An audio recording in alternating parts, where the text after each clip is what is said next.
2025-26ನೇ ಸಾಲಿನಲ್ಲಿ 58 ಇಂಜಿನಿಯರಿಂಗ್ ಕಾಲೇಜ್ಗಳು ಮುಚ್ಚಿವೆ. ಇದೇ ಅವಧಿಯಲ್ಲಿ 950 ಕೋರ್ಸ್ಗಳನ್ನ ಮುಚ್ಚಲಾಗಿದೆ. ಹಾಗಾದ್ರೆ ಈ ಕಾಲೇಜ್ಗಳು ಮುಚ್ಚಿರೋದ್ಯಾಕೆ? ಈ ಕೋರ್ಸ್ಗಳಿಗೆ ಈ ಬೆಲೆ ಇಲ್ದೇನೆ ತೆಗಿತಾ ಇರೋದ್ಯಾಕೆ? ಭಾವಿ ಇಂಜಿನಿಯರ್ಗಳಿಗೆ ಈ ಅವಕಾಶಗಳು ಇಲ್ವಾ ಹಾಗಾದ್ರೆ? ಹೀಗೆ ಒಂದೇ ಅಕಾಡೆಮಿಕ್ ಇಯರ್ಗೆ ಇಷ್ಟೊಂದು ಕಾಲೇಜ್ಗಳು ಮುಚ್ಚುತ್ತಾ ಹೋದ್ರೆ ಮುಂದೇನು ಗತಿ? ಪ್ರತಿಪಕ್ಷಕರೇ, ಈ ವಿಚಾರವನ್ನ ಕಂಪ್ಲೀಟ್ ನಿಮ್ ಜೊತೆ ಕೊಡಕ್ ಹೋಗ್ತಾ ಇದ್ದೀನಿ. ವಿಡಿಯೋನ ಸ್ಕಿಪ್ ಮಾಡ್ದೇನೆ ಕೊನೆವರೆಗೆ ನೋಡಿ. ಜೊತೆಗೆ ನೀವು ಫಸ್ಟ್ ಟೈಮ್ ನನ್ನ ಚಾನಲ್ ಬಂದು ಸಬ್ಸ್ಕ್ರೈಬ್ ಆಗದೆ ವಿಡಿಯೋ ನೋಡ್ತಿದ್ರೆ ದಯವಿಟ್ಟು ಸಬ್ಸ್ಕ್ರೈಬ್ ಮಾಡ್ಕೊಳ್ಳಿ, ಆ ಮೂಲಕ ಸಪೋರ್ಟ್ ಮಾಡ್ತೀರಿ. ಇದೇ ರೀತಿಯ ಇನ್ಫಾರ್ಮೇಟಿವ್ ವಿಡಿಯೋಗಳನ್ನ ನಿಮ್ಗಾಗಿ ತರ್ತಾ ಇರ್ತೀನಿ. ಅದಕ್ಕಾಗಿ ಪಕ್ಕದಲ್ಲೇ ಇರೋ ಬೆಲ್ ಬಟನ್ ಕ್ಲಿಕ್ ಮಾಡಿ ಆಲ್ ಅಂತ ಸೆಲೆಕ್ಟ್ ಮಾಡ್ಕೊಳ್ಳಿ. ಬನ್ನಿ ಹಾಗಾದ್ರೆ ಮಾಹಿತಿಯಲ್ಲಿ ಮುಂದುವರಿಯೋಣ. ಪ್ರೀತಿವೀಕ್ಷಕರೇ, ನಿಮ್ಗೆ ಗೊತ್ತಿರೋ ಹಾಗೆ ಇತ್ತೀಚಿನ ಒಂದು ಕಾಲಘಟ್ಟದಲ್ಲಿ ಎಐ ಅಂತಕ್ಕಂಥದ್ದು ಬಂದು ಇಂಜಿನಿಯರಿಂಗ್ ಫೀಲ್ಡ್ಗೆ ಬಹುತೇಕ ಹೊಡೆತವನ್ನ ಕೊಡ್ತಾ ಇದೆ. ಆದ್ರೆ ಎಷ್ಟೋ ಜನ ಸಾಫ್ಟ್ವೇರ್ ದೈತ್ಯರು ಹೇಳ್ಕೊಳ್ತಾ ಇದ್ದಾರೆ, ಇಲ್ಲ ಇದಕ್ಕೆ ಪರ್ಯಾಯ ವ್ಯವಸ್ಥೆ ಆಗುತ್ತೆ ಅಂತ. ಆದ್ರೆ ಈ ವಾತಾವರಣವನ್ನ ನೋಡ್ತಾ ಇರ್ತಕ್ಕಂಥ ಸಂದರ್ಭದಲ್ಲಿ ಅದು ಕಂಡು ಬರ್ತಾ ಇಲ್ಲ. ಎಐ ಅಂತಕ್ಕಂಥದ್ದು ಪ್ರತಿಯೊಂದು ಕ್ಷೇತ್ರದಲ್ಲಿ ನುಗ್ಗಿದ ಮೇಲೆ ಈ ಇಂಜಿನಿಯರಿಂಗ್ ಕ್ಷೇತ್ರದಲ್ಲಿ ಆದಷ್ಟು ಹೊಡೆತವನ್ನ ಕಂಡಿದ್ದೇವೆ. 2025-26ನೇ ಸಾಲಿನಲ್ಲಿ ದೇಶದಾದ್ಯಂತ 55 ಇಂಜಿನಿಯರಿಂಗ್ ಕಾಲೇಜ್ಗಳನ್ನ ಮುಚ್ಚಲಾಗಿದೆ. ಜೊತೆಗೆ ಹಂತ ಹಂತವಾಗಿ 58 ಕಾಲೇಜ್ಗಳನ್ನ ಮುಚ್ಚಲಾಗ್ತಿದೆ. ಹಾಗಾದ್ರೆ ಈ ಒಂದು 2025-26ನೇ ಸಾಲಿಗೆ ಈ ದೊಡ್ಡ ಮಟ್ಟದ ಏನು ಇಂಜಿನಿಯರಿಂಗ್ ಕಾಲೇಜ್ಗಳು ಮುಚ್ಚುತ್ತಾ ಹೋಗ್ತಾ ಇದಾವೆ ಅಂತ ಹೇಳಿದ್ರೆ ಅಲ್ಲಿ ಅಡ್ಮಿಷನ್ ಆಗಿರತಕ್ಕಂಥ ವಿದ್ಯಾರ್ಥಿಗಳ ಕಥೆ ಏನೋ? ಅವರು 2ನೇ ವರ್ಷ, 3ನೇ ವರ್ಷ, 4ನೇ ವರ್ಷಕ್ಕೆ ಎಲ್ಲಿ ಕಲಿತಾರೆ? ಹಾಗಾದ್ರೆ ಅವರ ಅಡ್ಮಿಷನ್ಗಳು ಕ್ಯಾನ್ಸಲ್ ಆಗ್ಬಿಡ್ತಾವ? ಅದಕ್ಕೆ ಉತ್ತರವಾಗಿ ಹಲವು ವಿಚಾರಗಳನ್ನ ಇಲ್ಲಿ ನೀಡಿದ್ದಾರೆ. ಪ್ರೀತಿವೀಕ್ಷಕರೇ, 2025-26ನೇ ಸಾಲಿಗೆ ಏನು ಅಡ್ಮಿಷನ್ ಕಂಪ್ಲೀಟ್ ಆಗಿರುತ್ತೋ, ಅಂದ್ರೆ ಮೊದಲನೇ ವರ್ಷದ ಅಡ್ಮಿಷನ್ ಕಂಪ್ಲೀಟ್ ಆಗಿರುತ್ತೋ ಅವ್ರಿಗೆ 2, 3, 4ನೇ ವರ್ಷ ಏನಿರುತ್ತೋ ಅದನ್ನ ಕಂಪ್ಲೀಟ್ ಮಾಡಿ ಕೊಡ್ತಾರೆ. ಆದ್ರೆ 2026-27ನೇ ಸಾಲಿಗೆ ಅಡ್ಮಿಷನ್ಗಳು ಆಗೋದಿಲ್ಲ, ಅಲ್ಲಿ ಅಡ್ಮಿಷನ್ ತೆಗೆದುಕೊಳ್ಳೋದಿಲ್ಲ. ಯಾಕಂತ ಹೇಳಿದ್ರೆ ಯಾವಾಗ ಇಂಜಿನಿಯರಿಂಗ್ ಫೀಲ್ಡ್ ಅಲ್ಲಿ ಬೇಡಿಕೆಗಳು ಕಡಿಮೆ ಆಗ್ತಾ ಇದಾವೋ, ಎಐ ಬಂದ ಮೇಲೆ ಅಡ್ಮಿಷನ್ಗಳು ಕಡಿಮೆ ಆಗ್ತಾ ಇದಾವೆ, ಇಂಜಿನಿಯರ್ಗೆ ಹೋಗೋದು ಕಡಿಮೆ ಆಗ್ತಾ ಇದೆ.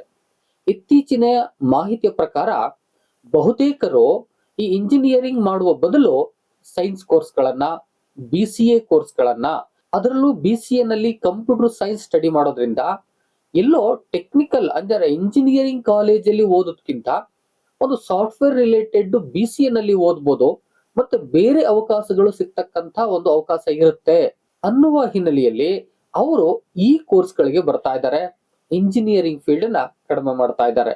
ರಾಷ್ಟ್ರವ್ಯಾಪಿ 58 ಕಾಲೇಜ್ಗಳು ಮುಚ್ಚಿವೆ ಅಂತ ಹೇಳಿದ್ರೆ ಯಾವ್ಯಾವ ರಾಜ್ಯದಲ್ಲಿ ಎಷ್ಟೆಷ್ಟು ಕಾಲೇಜುಗಳು ಮುಚ್ಚಿವೆ ಅಂತಕ್ಕಂಥ ಮಾಹಿತಿ ಕೂಡ ಇದೆ.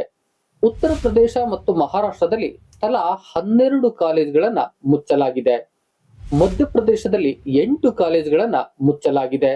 ತೆಲಂಗಾಣದಲ್ಲಿ 4 ಕಾಲೇಜುಗಳು, ಪಂಜಾಬ್ನಲ್ಲಿ 4 ಕಾಲೇಜುಗಳು, ಆಂಧ್ರ ಪ್ರದೇಶ ಮತ್ತು ರಾಜಸ್ಥಾನದಲ್ಲಿ ತಲಾ 3 ಕಾಲೇಜುಗಳು, ಕರ್ನಾಟಕ ಮತ್ತು ತಮಿಳುನಾಡಲ್ಲಿ ತಲಾ 2 ಕಾಲೇಜುಗಳು, ಹರಿಯಾಣ, ಒಡಿಶಾ, ಉತ್ತರಾಖಂಡ್ ಹಾಗೂ ಪಶ್ಚಿಮ ಬಂಗಾಳದಲ್ಲಿ ತಲಾ 1 ಕಾಲೇಜುಗಳು. ಹೀಗೆ ಸುಮಾರು 58 ಕಾಲೇಜುಗಳು ತನ್ನ ಕಾರ್ಯಚಟುವಟಿಕೆಯನ್ನ ನಿಲ್ಲಿಸಿವೆ. AICTE ಈ ಮಾಹಿತಿಯನ್ನ ನೀಡಿದ್ದು, ಏನು ಆಲ್ರೆಡಿ ಅಡ್ಮಿಷನ್ ಆಗಿದೆಯೋ ಅದನ್ನ ಕಂಪ್ಲೀಟ್ ಮಾಡ್ಕೊಡ್ತೇವೆ ಅಂತಕ್ಕಂತ ಮಾಹಿತಿಯನ್ನು ಕೂಡ ಕಾಲೇಜುಗಳಿಂದ ಪಡೆದು ನೀಡಿದೆ. ಈ 58 ಕಾಲೇಜುಗಳ ಪೈಕಿ 3 ಕಾಲೇಜುಗಳು ಸರ್ಕಾರಿ ಅನುದಾನಿತ ಇಂಜಿನಿಯರಿಂಗ್ ಕಾಲೇಜುಗಳಾಗಿದ್ದಾವೆ. ಪ್ರೀತಿವೀಕ್ಷಕರೇ, ಹೀಗೆ 58 ಕಾಲೇಜುಗಳು ರಾಷ್ಟ್ರವ್ಯಾಪಿ ಮುಚ್ಚಿವೆ. ಜೊತೆಗೆ 950 ಕೋರ್ಸ್ಗಳು ಮುಚ್ಚಿವೆ. ಈ ಕೋರ್ಸ್ಗಳಿಗೆ ಅಡ್ಮಿಷನ್ ಯಾವಾಗ ಬರ್ತಾ ಇರ್ಲಿಲ್ವೋ ಹಂತ ಹಂತವಾಗಿ ಕೋರ್ಸ್ಗಳನ್ನೆಲ್ಲ ಮುಚ್ಚಿ ಈಗ ಕಾಲೇಜುಗಳನ್ನೇ ಮುಚ್ಚುವ ಸ್ಥಿತಿಗೆ ಬಂದಿದ್ದಾರೆ. ಇದು ಒಂದು ರಾಜ್ಯದ ಕಥೆಯಲ್ಲ, ಇಡೀ ರಾಷ್ಟ್ರದಲ್ಲಿ ಈ ರೀತಿಯ ಒಂದು ವ್ಯವಸ್ಥೆ ಕಂಡು ಬರ್ತಾ ಇದೆ.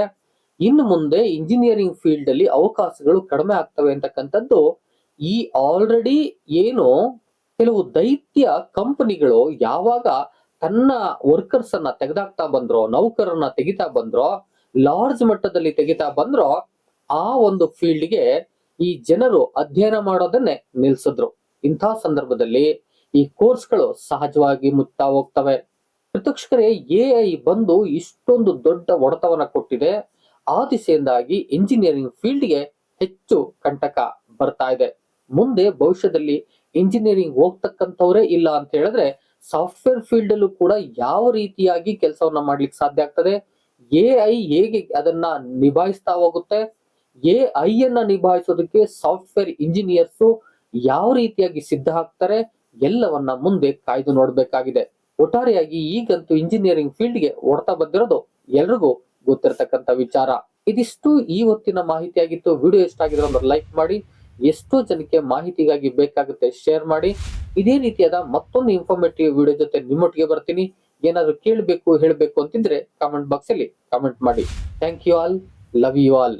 ಮತ್ತೆ ಭೇಟಿ ಆಗ್ತಿರೋಣ.